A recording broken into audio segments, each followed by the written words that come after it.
for which is where I normally host my podcast show. So today I'm manipulating a couple things all at the same time, but I'm really excited to do this and to have this conversation today. You know me, I like to experiment and see how we can spread the word about all of these amazing, beautiful people in the HR space. So I'm checking, am I live on LinkedIn? Yes, I am.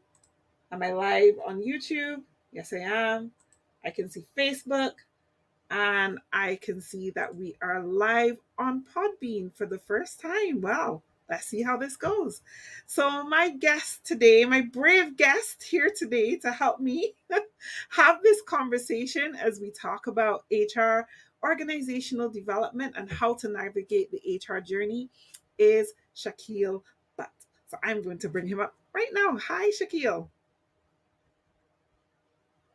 Hi, Lee. Thank you for having me. Oh, my pleasure. It's so good to see you and nice to have you here. Welcome to the show. I'm very excited to be, especially with you experimenting this way that you are. So it's nice to be part of that experiment. Well, thank you for being so brave and joining me for this today. So, we're going to kick off the show with you doing the introduction. So, just letting everybody know who you are and tell us a little bit about your HR origin story. Usually, for this part, I'll disappear so that you can share and get to know the audience a little better. So I'd like to say I thought I had a unique story, but obviously now having been in the HR space for 13, 14 years, I realize actually I'm not that unique. Um, I initially came in from through the back door, if that makes sense. I started off my career in finance. I spent 20 years in finance, and I fell into HR accidentally when an opportunity arose in my workplace. There was an interim role. It was only meant to be for 3 months. Um, and I thought, when I was asked to take it on, I'd just applied for a finance director role, got beaten to the post by the incumbent. But it brought me to the attention of the organisation to put me forward for the HR and organisation development director role. Now, at that point in time, very naively and very perhaps foolishly, I thought I understood what HR and OD was. I'd been working in the management space for 20 odd years. So I thought I understood HR, and I suppose I had a understanding of what HR and OD was, but I certainly didn't really understand what I was taking on. And the 3 months became six, six became nine, nine ended up becoming 18. And at the 18th month point, the organisation, if I was to take on the role, I'd have to, one, go back to university and study a qualification, uh, and two, make it very clear that my days of finance were part of my past. Now, that was quite a hard decision to make. Much blood, sweat, and tears. I started to get to the point of being a qualified accountant. But this was something that was something so new, and if I'm being honest, I'd stagnated. I realised I've been in the role for a good while. I started repeating some of the things I'd already done, changing the auditors, new finance system, policies, processes, new teams. Um, it wasn't really that challenging or that stretching. And I probably would have carried on if this interim opportunity hadn't come along. So I'm glad it did. Um, it was something completely new. I was completely in my, out of my comfort zone. I reached out to a number of HR directors who had been, more experienced in this space, and I just asked for help. And one of the things I always encourage everyone to do is to be vulnerable and ask. And I was really taken aback by how supportive the HR community as a whole is. Um, and I suppose, I was HRD for 8 years, and I'll talk about that perhaps throughout today's podcast. Then my journey changed because in 2017, I made redundant.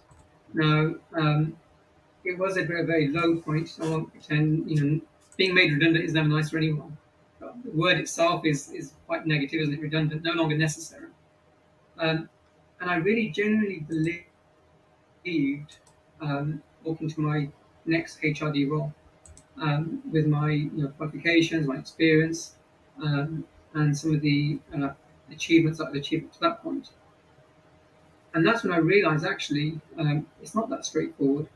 There is a bit of a, well, not a bit, there is a certainly a ceiling whereby people like me, and I'll come back to that later, perhaps don't do as well. And I tried, going down a level, dropping to head of HR roles, and I was told I was too qualified. Um, but I just wasn't making that final grade. Now, at that point, just to finish off my HR origin story, I thought, I'd be chasing a role forever. Um, and I started toying with the idea of being a freelancer. Best decision I ever made.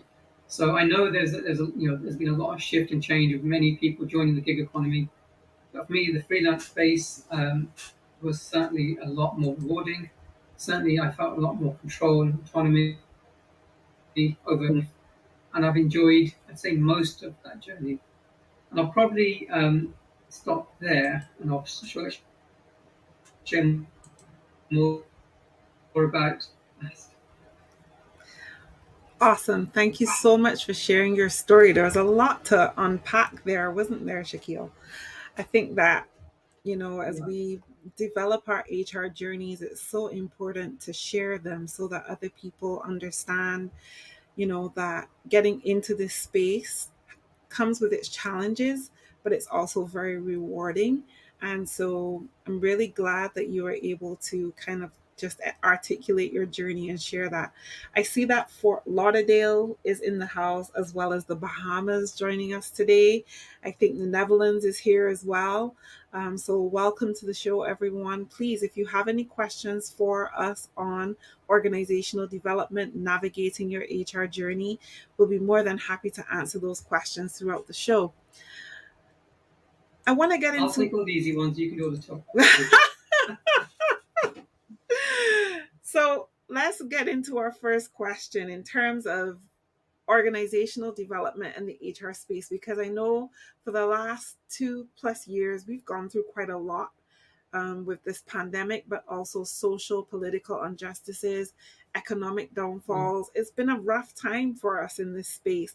What does the future look like for you, in your mind, for HR and organizational development? So unfortunately, I don't have the benefit of my crystal ball, but I'll give it my best shot. Uh So huh.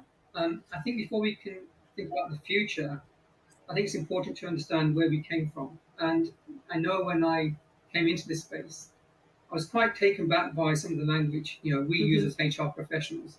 Mm-hmm. Human resources, human capital, Mm-hmm. um, focusing on efficiencies and restructuring and making savings. And I thought, that's really the language I was used to as part of my finance background. Mm-hmm. Human capital, human Yes. resources, financial resources, savings and efficiencies, and cost cutting. That was really the language I was used to as an accountant. Because as an accountant, it is about that bottom line figure. It is Yeah. about return on investment. It's all about generating more revenue and reducing your costs. Uh, and when I came to space, it was interesting to see how many of my HR community were, echoing the same language I was used to. Yeah. Now, that's not necessarily a good thing. A good thing. Mm-hmm. If you think back to how the HR profession started, that's not how we started. No. In the UK, the CIPD started off as the People and Welfare Association, I think in 1915, before my Wow. time, I should add. Mm-hmm. Um, but it was about people and their welfare. And somewhere along the line, I suppose for validation, we thought we had to echo the language to be heard in the boardroom. I get it. I understand why. We had to echo the language that that business want to focus.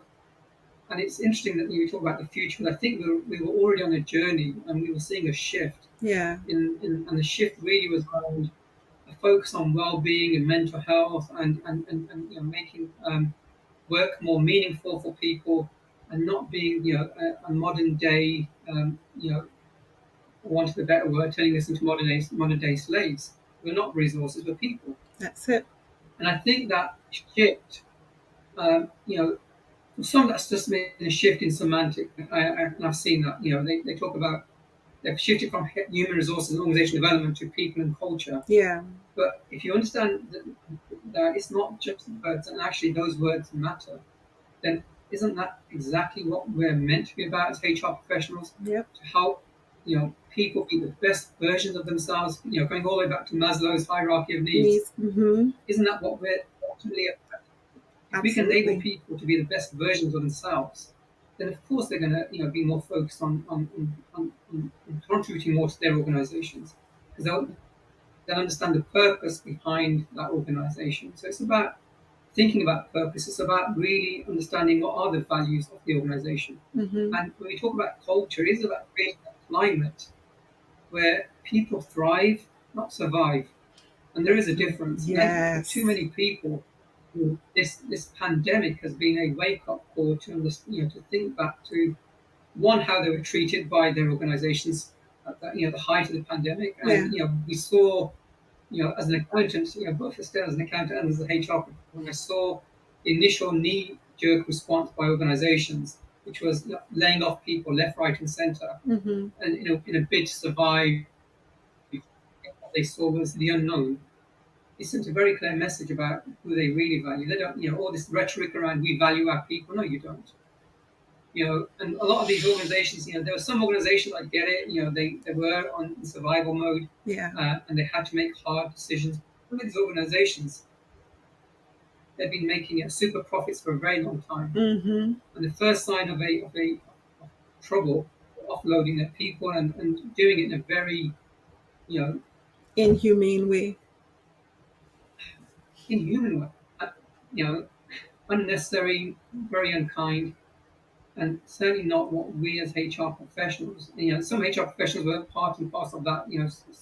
Sadly, that story and that narrative. Yeah. Um, and one of the things I really came to focus on is that if you really want to add value to your senior leadership team, and if they're only looking at the numbers, then they're going to make bad decisions because Yep. they're only looking at the short term. Because that's what, as accountants, I was trained to do. What's the profits for this year? Yes. What's the cost savings we can make this year? Yep. Not strategically. That's Yeah. not really strategic long term thinking, No. and not really thinking about how and you could the split between organisations are we're trying to redeploy their staff, trying to find ways to retain them and keep them employed, and or even if it's cutting back hours, reducing hours, but not letting go, and trying to assist their people. So there was a real telltale moment in time, Yes. and I think the future.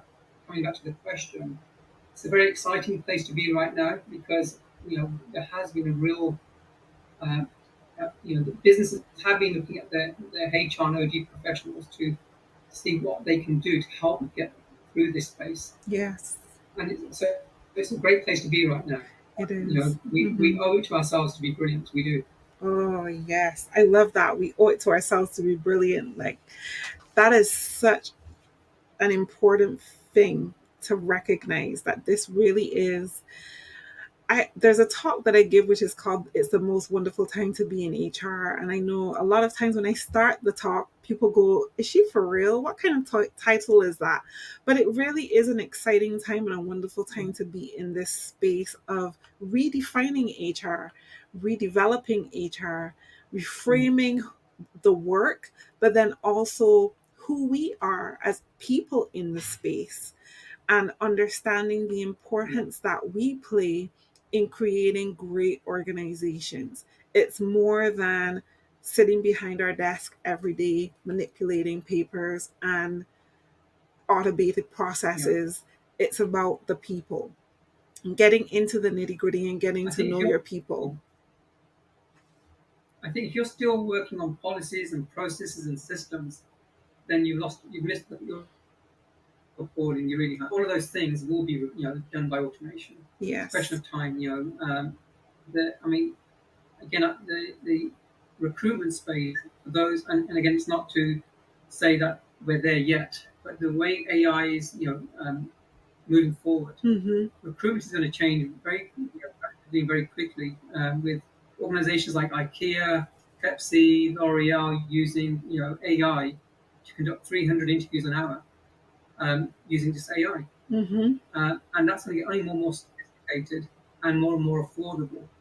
So doing and again the pricing point of different products and software packages is coming down. Yes. So more and more organizations are going to be automating what they can. Mm-hmm. So where you add value isn't actually around transactional stuff. It really isn't. It is around that bigger picture. Yeah. What kind of environment are you going to create for your people where they Mm-hmm. are valued? Yeah. I think that it's also important to recognize that a lot of HR people are still not that evolved yet. There are still a lot of us who are still Mm-hmm. behind the bus in terms of the technology processes and automation and that kind of thing. From a global context, I think there are a lot of people who are still departments of one, running on Google Sheets or running on Excel.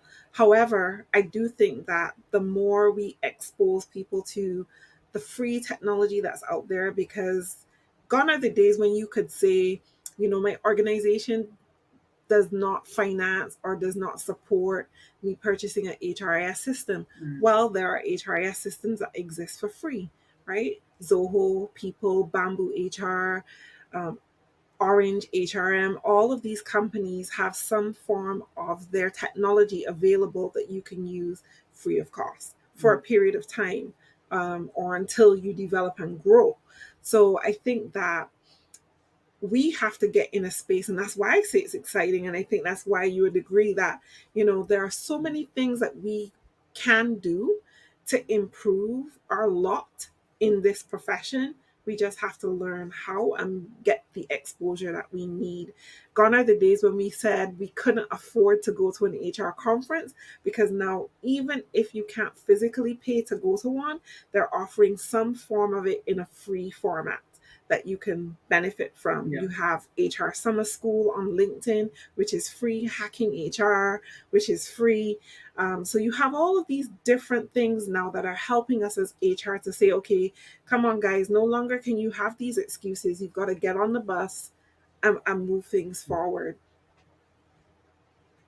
You Well, agree? I suppose it comes back to your HR for HR. Yeah, We need to look after ourselves. Nobody else will. exactly. Unless we get into the driving seat of our own careers, we're going to end up, looking after everybody else, making sure they develop, making sure they thrive and grow, and not, be looking after ourselves. And that's not going to take us forward, No, only backwards. definitely not. But I also love the point that you made about we can't be process driven. If we're still process driven, we're going to get lost in the wash as HR continues to evolve and grow.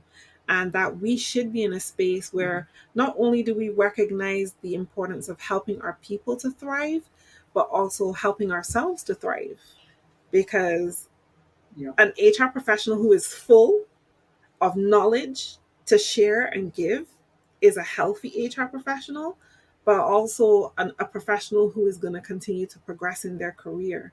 So we can't stay behind. We have to move things forward.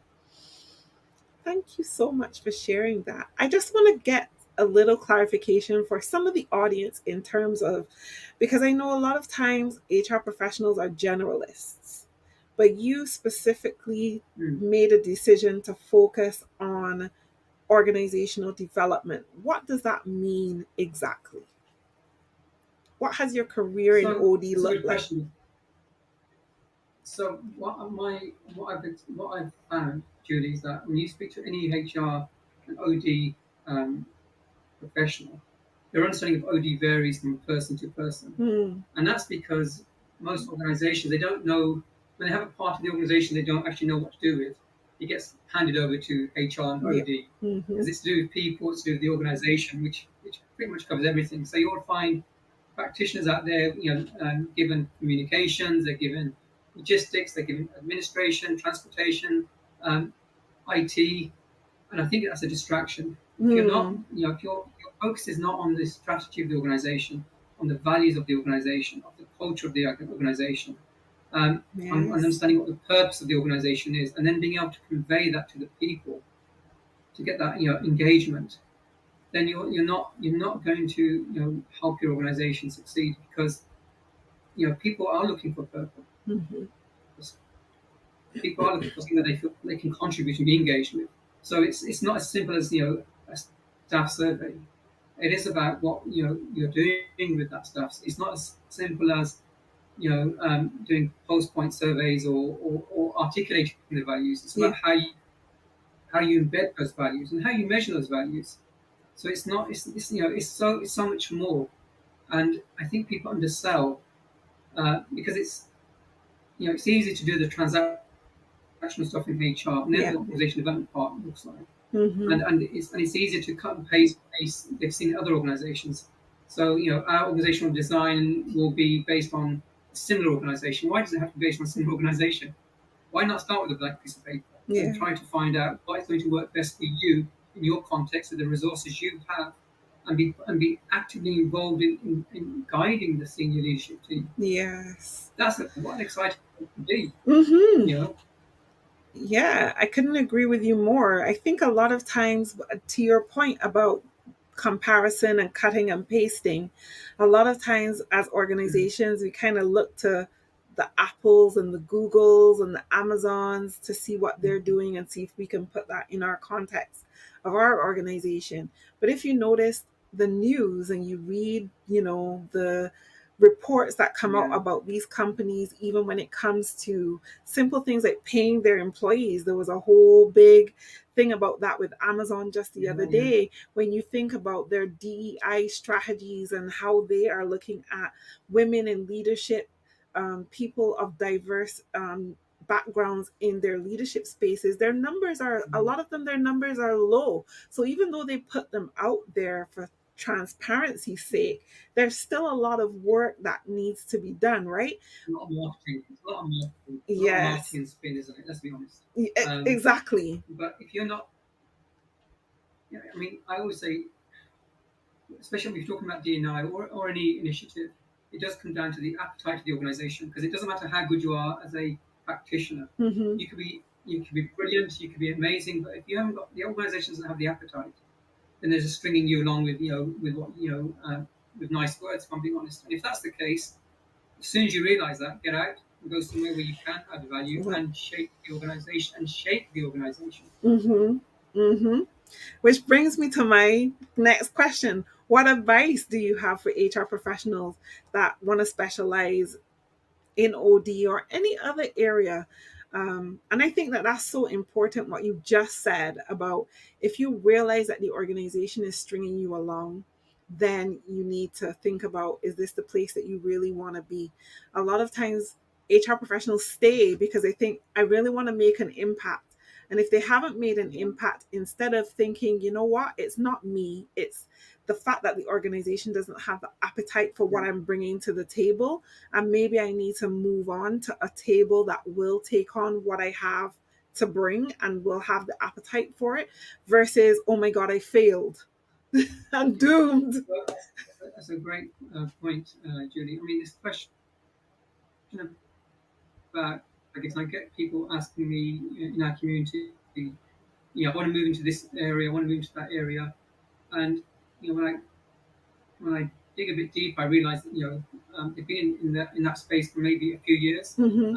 as a generalist, and want to now specialise. And I think, as a generalist, it is perhaps the best place to start, and to expose yourself to as many different areas of HR as possible, whether it's Yes. policies, processes, creating the values, doing staff surveys and looking at and drilling down into the results, doing facilitating leadership development, whatever that part of your role is, but to expose yourself as much as possible, because Mm-hmm. again, what you might think looks great, and to use the word sexy, because it's the in thing right now. It might not necessarily be where you're naturally, you have a natural affinity to. Yes. And one of the great things about coming out of the other end of the 8 years as a HRD was, coming back to that freelance question, was actually I recognised there was things I could do, but I didn't enjoy them. I could, I wrote policies, I reviewed policies, didn't enjoy doing that. Mm-hmm. So it is about partially finding what you enjoy, and and what will challenge you. And it is you've actually exposed yourself to as much of the different areas that we do. Now, we have very broad shoulders. We wear very many hats. Yes. So expose yourself as much as possible. Find yourself a mentor or mentors who you can talk to and bounce off ideas with, because that will Yes. help you shape your thinking about what you really want to specialize in. Because Exactly. you might be disappointed if you go down if you switch too soon. You might not. There might be a better area for you to experience and develop yourself in. Yeah. So give yourself time. Don't. There's no rush. No. It is the journey, as they say. There's no rush. Take your time, Exactly. and and, and, and, and really relish that time that you've got to do different things. Yes. Because once you specialize, that's all That's you'll get. yeah, that's it. That's it. I totally agree. Like I feel just as we have, different industries like for example, doctors in the medical field, doctors start out as generalists, so they touch everything from Yeah. neurology to oncology to, dealing with babies. So they touch everything and then Mm. they make a decision on do they want to stay as a GP or do they want to actually specialize and become something else. So having that first hand of everything that they've touched then helps them to be great GPs or to be great specialists. And I think the same is true for us in the HR space. Try to learn as much as you can. I totally agree. Being a generalist is great, but is it what you want to do forever? Time will Yeah. tell, but then when you do decide to specialize, be very intentional about it. And I love the point that you made about mentor slash mentors, because sometimes I think that people think they should only have one mentor. But I No, had a yeah. mentor for some of everything. Like all throughout my career, I've had mentors, not a mentor. And each person Mm. specializes in something differently. Whether I've had a mentor for recruitment, I've had a mentor for culture, I've had a mentor for DEI. So, like, having those people in your corner, in your space, helping you along your journey helps you to sharpen because they are specialists. So, that helps to sharpen you and who you are as a generalist. I just want to, It keeps them sharp as well, Julie, because when you yes, ask them questions they can answer, then it puts exactly. them on that spotlight as well. So it keeps everybody sharp. Well, let me ask you this just on the side when it comes to mentorship. What is your preference? Because I know some people, I know there are organizations that specialize in providing mentors. Yeah. I've always been a huge fan of organic mentorships, like developing relationships and then people gradually becoming my mentor. What's your take on that? So I suppose both. I suppose it comes down to what works for the individual. So I know some people like it very structured. I'm probably similar to yourself, Judy. I like to quite organic. I don't go out saying looking for a mentor. Mm, I'll just meet somebody for coffee yeah. and literally squeeze as much out of them as I can possibly can in that. Because pre-pandemic, I was Yes. meeting people from across the profession at all different stages of their career paths. So Hmm. senior leaders to people who are students just starting their HR journey, Hmm. and just giving an hour of my time, getting an hour of their time. And I always find that valuable because it always gave me, things to think about and insights Yeah. to chew over. Yeah. But likewise, I'm hoping I gave the other person, something to think about and chew over as well. Yeah. So for me, I think it's I've preferred the organic.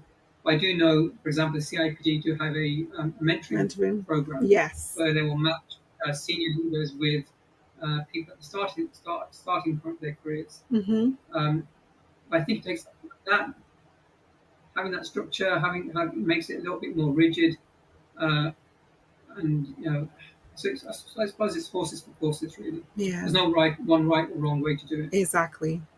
Just your preference. I wanted to check in on the Treating comments. people like people. Exactly. I wanted to check in on the comments, and I see Julianne is saying she needs to work on automation.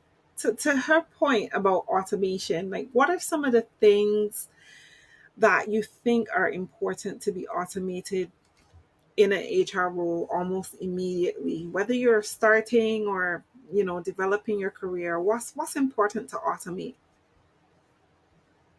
I suppose it depends on the organisation and what processes you're following currently. So the starting point would be really to find out what are your processes that you're following and do they actually make sense. So before jumping to automation, Yeah. do your processes that you have, whether it's around recruitment, attraction, retention, whatever process you're following, do they actually make sense? Because quite often what happens in organizations is a process is in place, it stays in place, the organization grows, it moves on, but the process stays as it is. Yeah. It's no longer fit for purpose. And then when the opportunity comes to automate that process, it's just automated wholesale rather than asking the bigger question, which is, do we need this process? Yeah. And is there a different way of doing this? And whenever you get, I mean, I know you've had Perry Timms on here, so I won't steal his Yes. thunder. But he talked about agile design thinking, which Yep. I think is brilliant, which is around bringing people together to solve a Yep. problem. And it's not that the practitioners, the HR specialists, are the ones to solve the problem.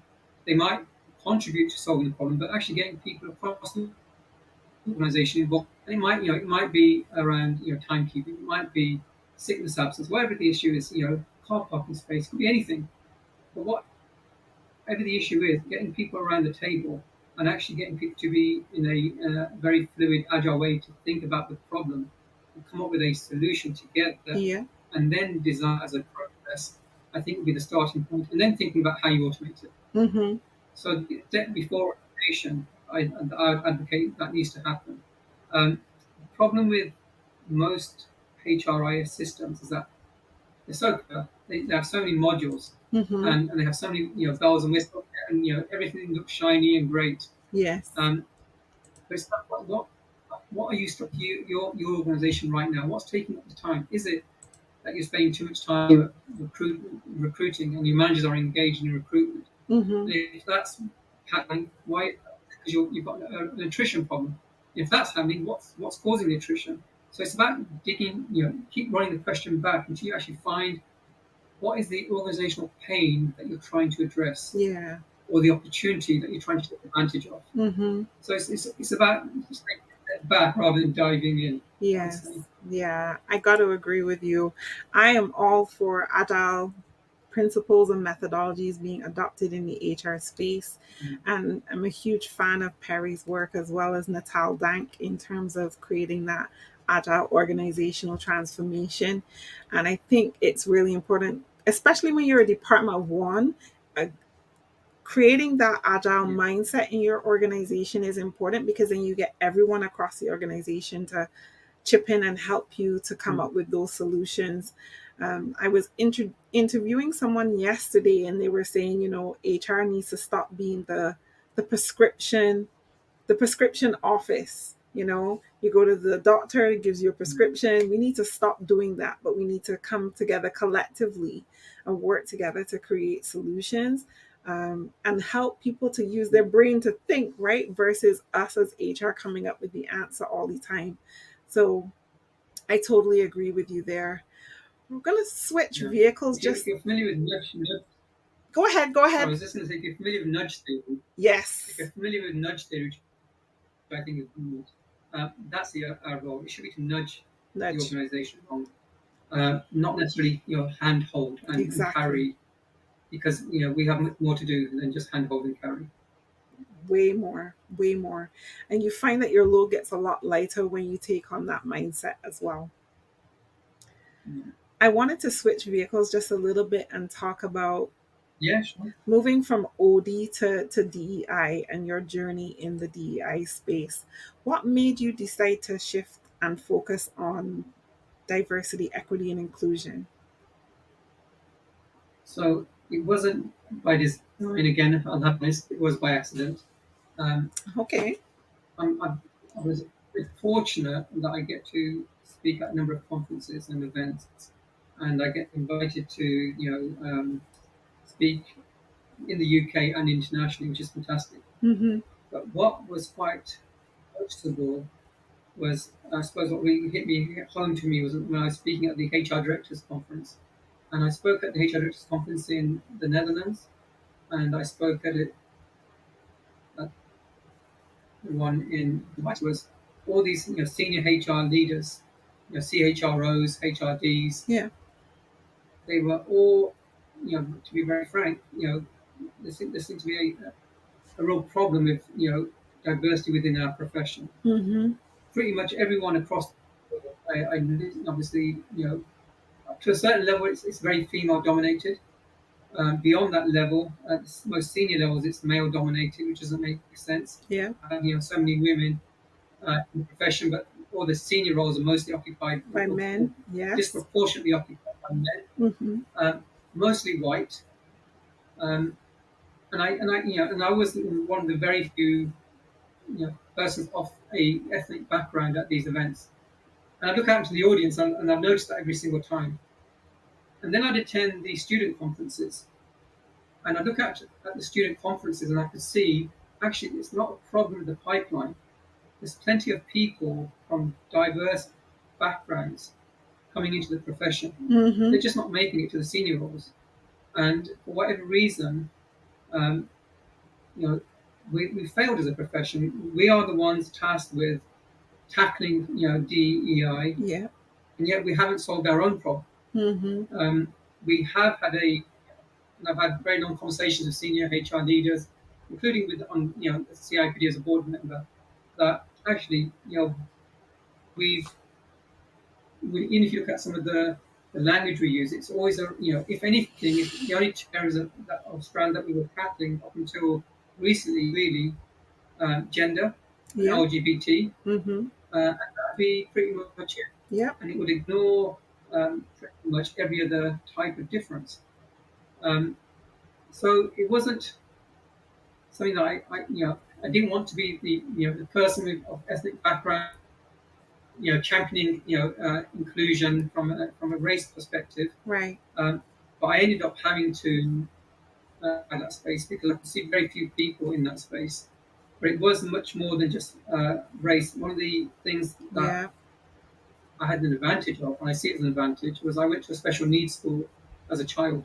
So for me, my upbringing was actually being surrounded by children who were different, to perhaps what most people would have had at school. So Yeah. in the 1970s in the UK, there was no inclusion policy. Nope.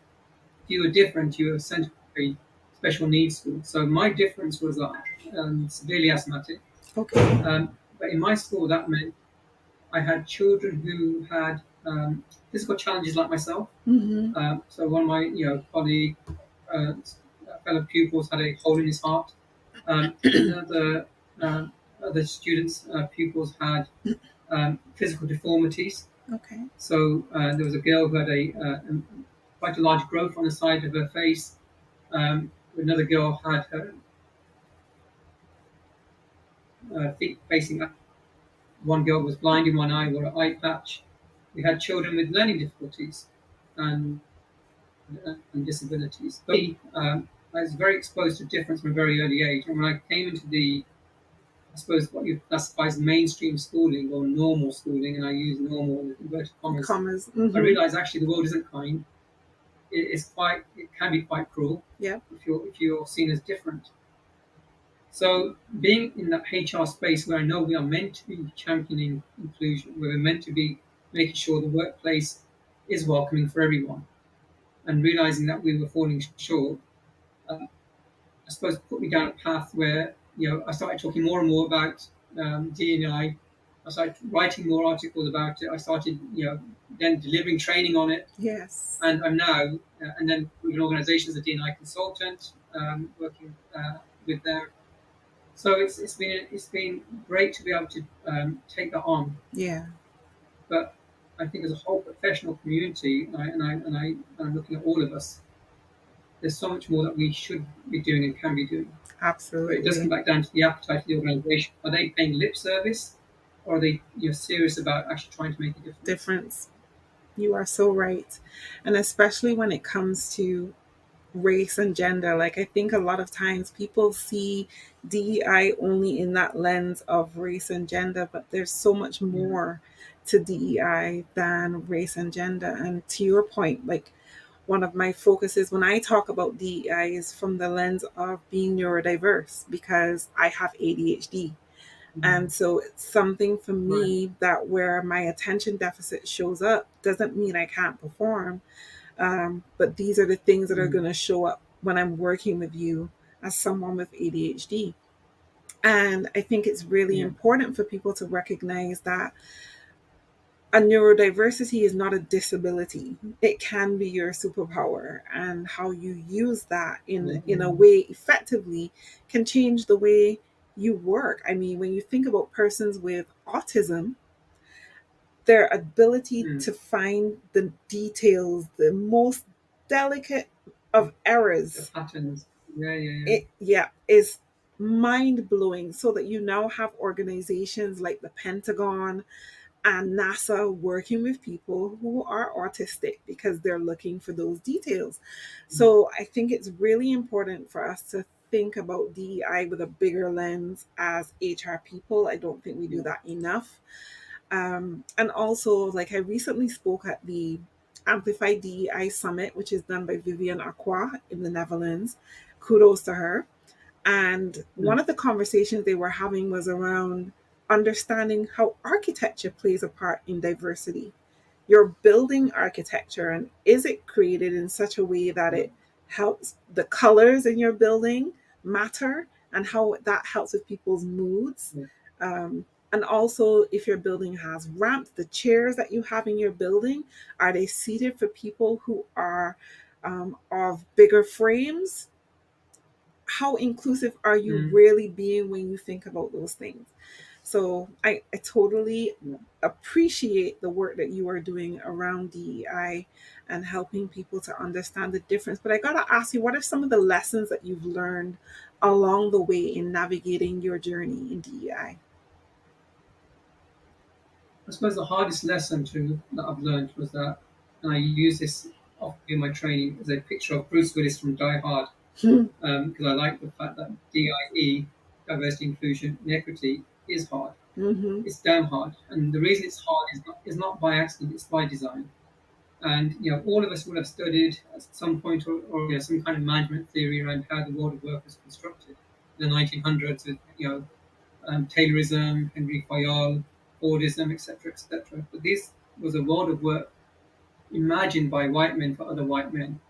It wasn't imagined for a world including women, Yeah. or people of ethnic backgrounds, or people with disabilities or difference.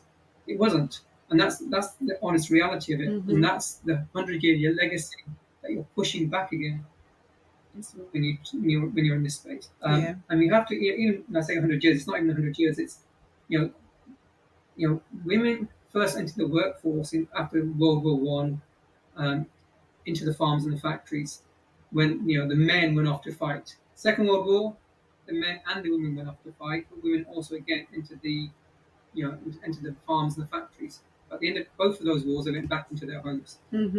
and it wasn't until 1947 that men entered the workforce en masse with the creation of the NHS.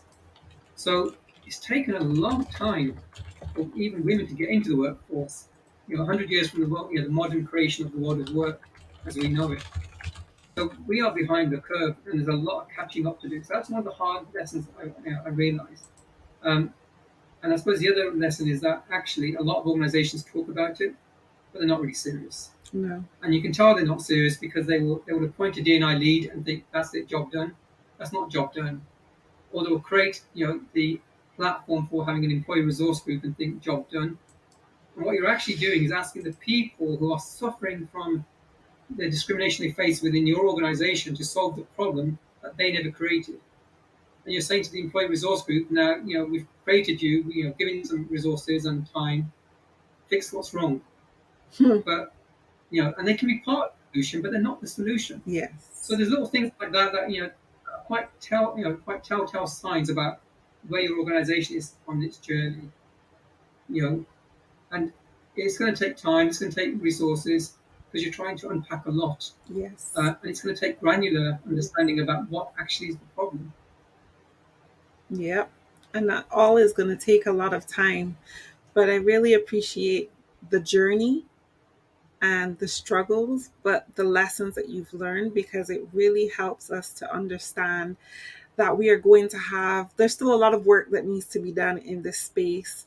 And the mindset around the space really needs to shift for everyone. in order for us to be able to create safe and inclusive spaces. And I like the fact that you said, DEI is hard.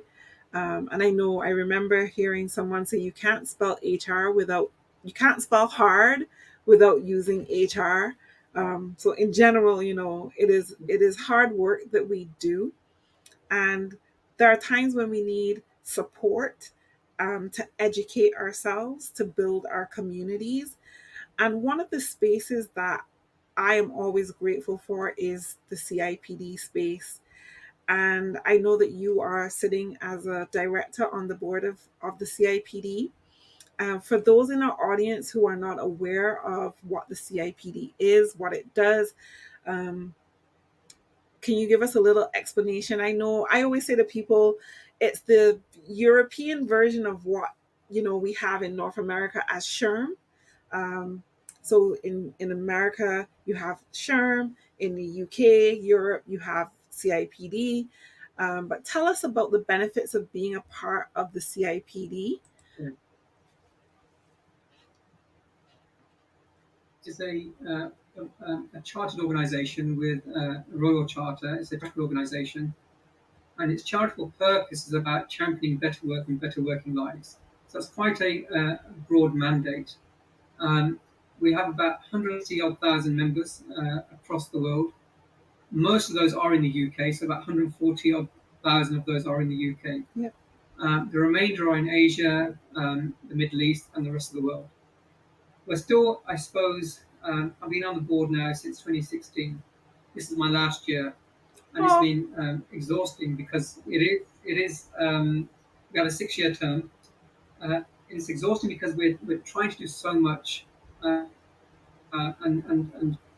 support our community. And there's a lot of support that the CIPD offers, both in terms of development, yeah. career journey, advocating and championing better work, being a voice for the profession, challenging government on different issues, whether it's around working flexibly from day one, the ethnicity pay gap, being raising the awareness around menopause and the changes that take place, which is often not talked about. So Yes.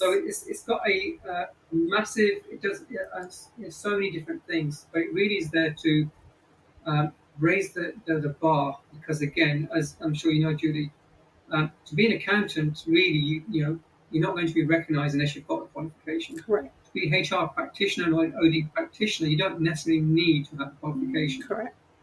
What it brings to you is that almost limitless resources that the organisation has to the forefront to support Yes. you in your journey, in your learning. Mm-hmm.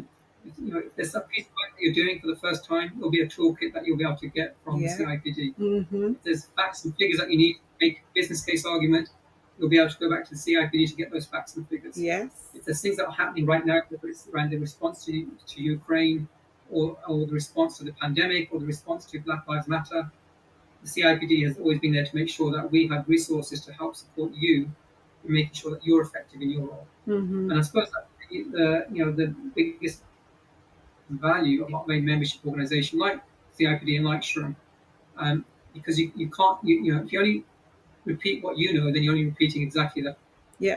what you know. Whereas if you reach out and connect and actually take advantage of all the resources that are around you, now suddenly you have a superpower. Mm-hmm. It's you and the professional community that creating your standpoint. Yes. I've learned so much through my CIPD journey. I love attending the conferences, although, like I will say, it's one of the conversations that I sparked recently on Twitter, and it caused quite a buzz. Is I still feel like Yeah, in terms of the speaker lineups, there's still that lack of diversity that I think we really do yeah, need to you're see right. an improvement in Right. that space. It's changed, Julie. It Yeah. has changed.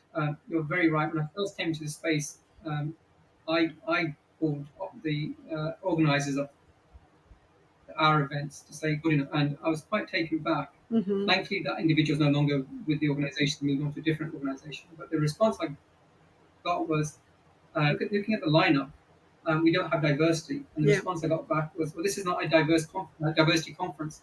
And I said, well, you're missing the point Yeah. then. If you're not, if I'm attending, if I want to attract the wider community, which is diverse, then you need to have diverse speakers on every topic, Exactly. and not just talking about diversity and inclusion. Yeah, I want to see a diverse looking speaker speaking on engagement or employment law or any other topic, culture or Exactly. values or whatever's current. So it's come a long way. And again, Mm-hmm. if you look at the lineup that we have now, they are very diverse. If you Yeah, look at the exactly. magazine, it's full of diverse images. So Yes. it's moving in the right direction. Yeah. But I want to make sure it's not just a surface level move, and it is Exactly. genuinely trying to represent and role model what we should all be doing. Exactly. So it's a I good call out, Julie. Yeah, and I think it's important to recognize that there is improvement. I mean, um, as I said to Mm. you earlier, while we were before we came on air, like I'm originally from Manchester, and I've always wanted to support CIPD Manchester more. And I'm about to be a part of a panel discussion on the same topic of DEI.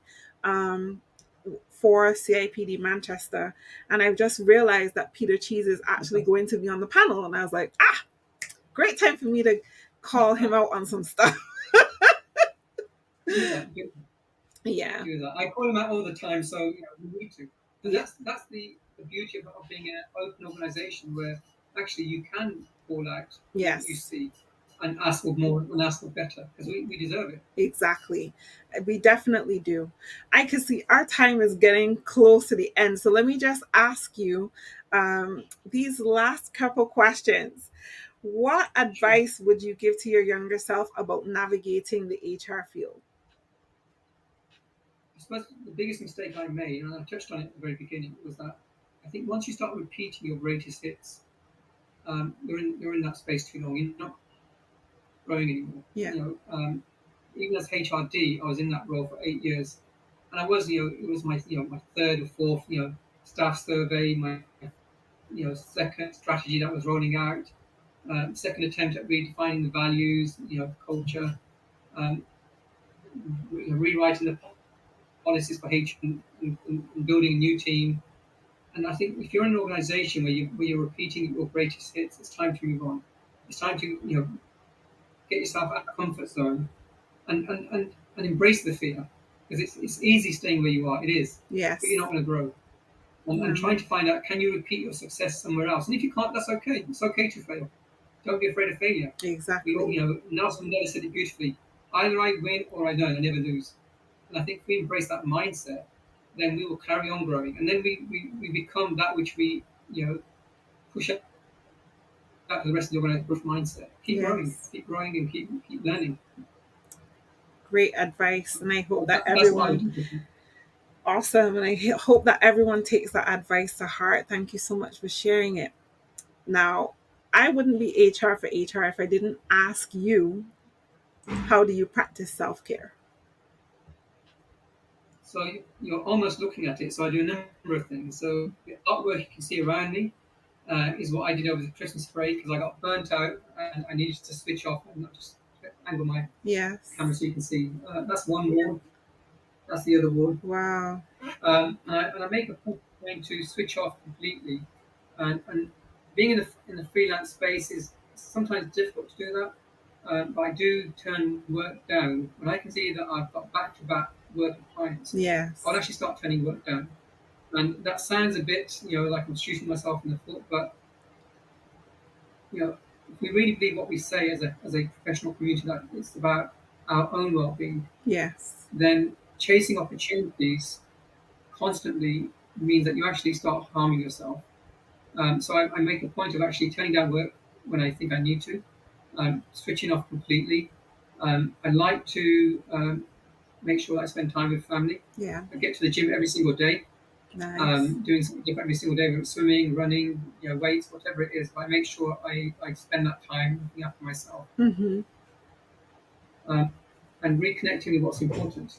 One of my oldest friends and dearest friends said to me, "You know what? I'm not." When I asked him if he was successful, he said, "You know, I'm not cash rich, but I am time rich."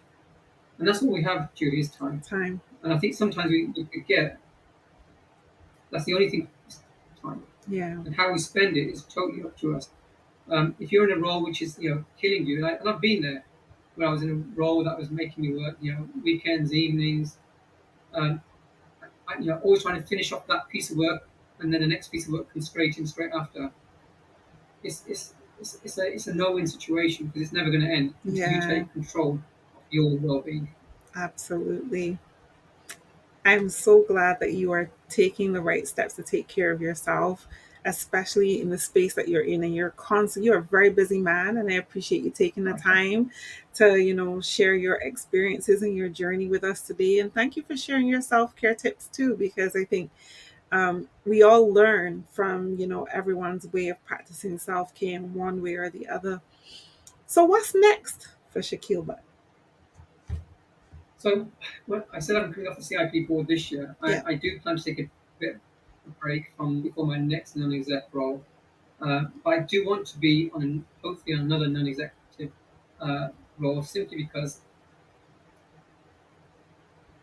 to be very frank with yourself, if people are cleverer than you learn so much. I Mm-hmm. like being the idiot in the room, but that's Mm-hmm. how you grow. Yes. When you're surrounded with people who know as much as you or know less than you, it might feel great. It might make you feel important, but again, it comes back to that growth. You won't Mm-hmm. grow.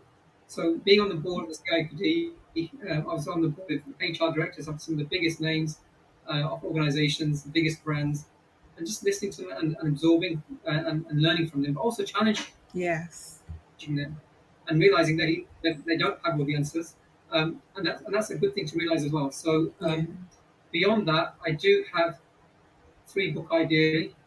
I've written over 100 articles. Again, if you go to my LinkedIn page, you'll see them. So if anybody wants to Yes. see, I've written on a whole range of topics. So feel free to have a look at those. I've reviewed a number of books. I've judged the Business Book of the Year awards. So I think it's time for me to write my own few books now. And I've got one that Nice. I started last year drafting out an outline. I got a publisher saying, yeah, we'll be happy to publish that. And now I just haven't had time to actually focus on it. So I Yeah. need to do that. I think Nice. I owe it to myself to get that You one book out definitely at least. do. You definitely do. And I've definitely be looking forward to reading that for sure. Thank you. Go for it. With that being said, you have survived your time with us today for the HR Sound Off Monthly Live. Thank you so much for being here. Really appreciate it. And You're very thank welcome. you Thank to you. our audience for being here and joining us for this conversation. So, like I said, this is my monthly live. This is what it looks like. Every month, I'm going to talk to one amazing person and magnify their HR voice. So, next month, you have a little bit of a treat. So I'm always talking about HR community and what it means to me. And next month, I am going to introduce you to my HR community. So joining us for next month, we're going to have Eric Kershot from HR Hot Seat. We're going to have Alicia from Collab HR, Jennifer McClure from Disrupt HR, Adesi Okajoy from Black Woman in HR, Enrique Rubio from Hacking HR, and Wendy Daly, who is one of the organizers of the Twitter chat for the HR podcast. So look out for that coming up next Oh, month. very exciting, Julie. Yes, I'm very excited for it. So, with that being said, everyone, have an awesome afternoon, evening, weekend. Stay safe, take care of yourself, and remember, we are here for you no matter what. HR for HR is here to stay, and HR Sound Off will sound off again in April. Bye, everyone. Bye, everyone. Take care.